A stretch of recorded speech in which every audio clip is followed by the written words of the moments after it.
Hindi cinema में जब भी दमदार डायलॉग और गर्म मिजाजी एक्टिंग की बात होती है तो उनमें सबसे पहला नाम राजकुमार जी का ही आता है।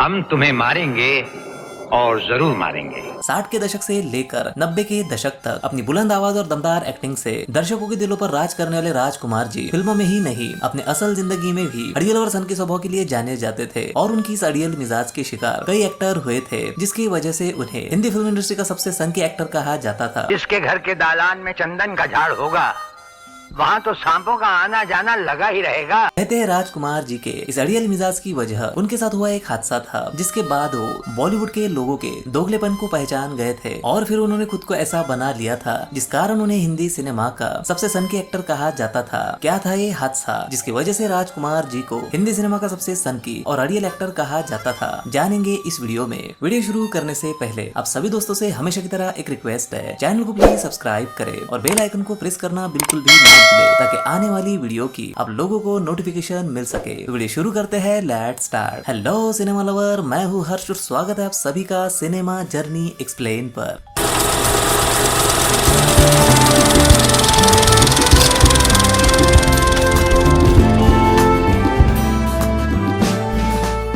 राजकुमार जी के बारे में ये कहा जाता है कि वो एक संयोग से फिल्मों में एक्टर बने थे, नहीं तो उन्होंने हीरो बनने का कभी सोचा नहीं था। राजकुमार जी का जन्म बलूचिस्तान के कश्मीरी पंडित घराने में हुआ था और उनका असली नाम कुलभूषण पंडित। उस जमाने में कई लोग फिल्मों में हीरो बनने के लिए मुंबई आते थे, लेकिन राजकुमार जी उन लोगों में से नहीं थे। BA ऑनर्स की पढ़ाई पूरी कर उन्होंने मुंबई में सब इंस्पेक्टर की नौकरी करना शुरू किया था और पुलिस डिपार्टमेंट में काम करने की वजह से उनका मिजाज कड़क पुलिस वालों वाला बन गया था। कहा जाता है राजकुमार जी की फिल्मों में एंट्री उनके काम की वजह से हुई थी। गोरा रंग और पुलिस के वर्दी में उनकी डैशिंग पर्सनालिटी किसी हीरो की तरह लगती थी, जिसकी वजह से उनके करीबी दोस्त उन्हें फिल्मों में जाने की सलाह हमेशा ही देते थे। लेकिन राजकुमार जी अपने दोस्तों को ये कहकर टाल देते थे, उन्हें फिल्में देखना पसंद है पर फिल्मों में काम करना नहीं। लेकिन राजकुमार जी की किस्मत में हीरो बनना ही था, जिसकी वजह से राजकुमार जी भी अपनी किस्मत नहीं बदल सके। ये बात है साल 1951 की, जब राजकुमार जी के एक दोस्त ने उनके कुछ फोटो उनको बिना बताए उनके किसी पहचान के फिल्म प्रोड्यूसर को दे दिए थे और उसके कुछ दिनों बाद वो अपने उसी दोस्त के साथ ग्रांट रोड के ओपेरा हाउस में फिल्म देखने चले गए थे। फिल्म शुरू होने से पहले राजकुमार जी थिएटर में लगे पोस्टर देख रहे थे, तभी संयोगवश वही फिल्म प्रोड्यूसर जिनको राजकुमार जी के फोटो उनके दोस्त ने दिखाए थे वो भी वही थे और राजकुमार जी को वो देख ही रहे थे।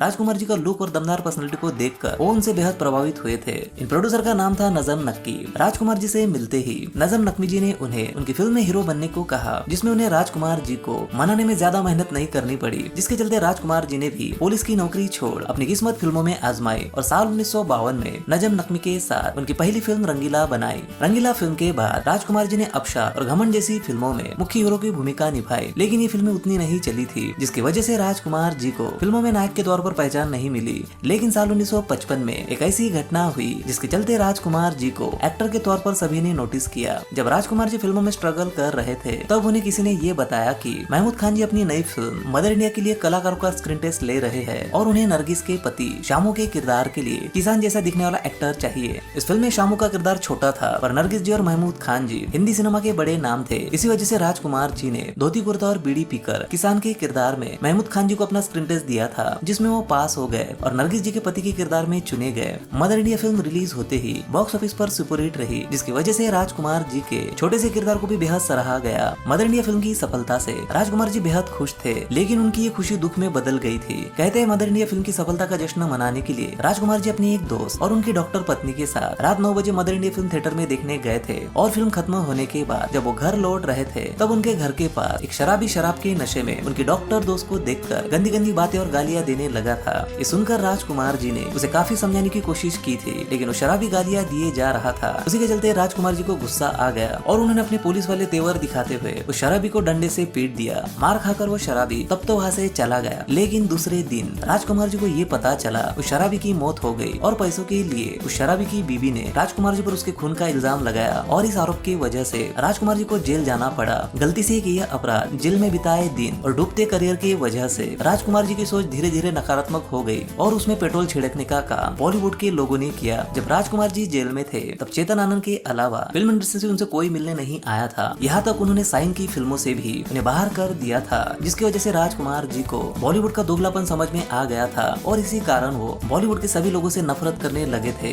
जेल से रिहा होने के बाद राजकुमार जी ने फिल्मों में फिर अपनी किस्मत आजमाई और इस बार उन्होंने मुख्य हीरो नहीं बल्कि सपोर्टिंग और कैरेक्टर रोल करना पसंद किया, जिसमें उन्हें बेहद सफलता मिली। और इसी दौरान उन्होंने कई सुपरहिट फिल्में बॉक्स ऑफिस पर दी, जिनमें फिल्म दिल एक मंदिर, पाकीज़ा, राज तिलक, कुदरत, तिरंगा और सौदागर जैसी फिल्में शामिल थी। इन फिल्मों की सफलता के बाद राजकुमार जी के तेवर और उनका स्वभाव और भी सनकी हो गया था, जिसके चलते फिल्म इंडस्ट्री के लोग उनसे दूरी ही बनाकर रखते थे, क्योंकि ये सभी को पता था राजकुमार जी कब किसे क्या कह दे, जिसका शिकार फिल्म इंडस्ट्री के कई लोग हुए थे, जिनमें रामानंद सागर, सलमान खान, अमिताभ बच्चन, गोविंदा, जिना तमान और जितेंद्र जैसे कई एक्टर शामिल थे। राजकुमार जी की खास बात ये थी कि वो जिंदगी भर अपनी ही मस्ती में जिए, ना किसी के सामने झुके और ना ही किसी के सामने फिल्मों में काम करने के लिए हाथ जोड़े, चाहे उन्हें फिल्में मिले या ना मिले। ना तलवार की धार से, ना गोलियों की बौछार से, बनना डरता है तो सिर्फ परवरदिगार से। जेल में बिताए गए दिन और फिल्म इंडस्ट्री के लोगों का दोगलापन राजकुमार जी अपने आखिरी सांस तक नहीं भूले थे, जिसकी वजह से उन्होंने अपने आखिरी दिनों में किसी को ये तक पता लगने नहीं दिया था कि उन्हें कैंसर है। और तो और उनके निधन की खबर भी किसी को पता नहीं लगने दी थी, क्योंकि उन्हें लगता था कि फिल्म इंडस्ट्री के लोग उनके मौत के ऊपर झूठा दिखावा करेंगे और मगरमच्छ के आंसू बहेंगे, जो वो नहीं चाहते थे।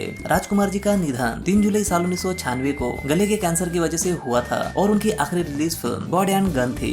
तो इस तरह एक हादसे ने राजकुमार जी को हिंदी सिनेमा का सबसे सनकी इंसान बना दिया था। ये वीडियो आपको कैसी लगी है कमेंट बॉक्स में कमेंट जरूर करें। वीडियो को लाइक, कमेंट और शेयर जरूर करें, ताकि हम आपके लिए सिनेमा से जुड़ी ऐसी ही जानकारी ला सके। तो मिलते हैं अगली वीडियो में, तब तक के लिए बाय और टेक केयर।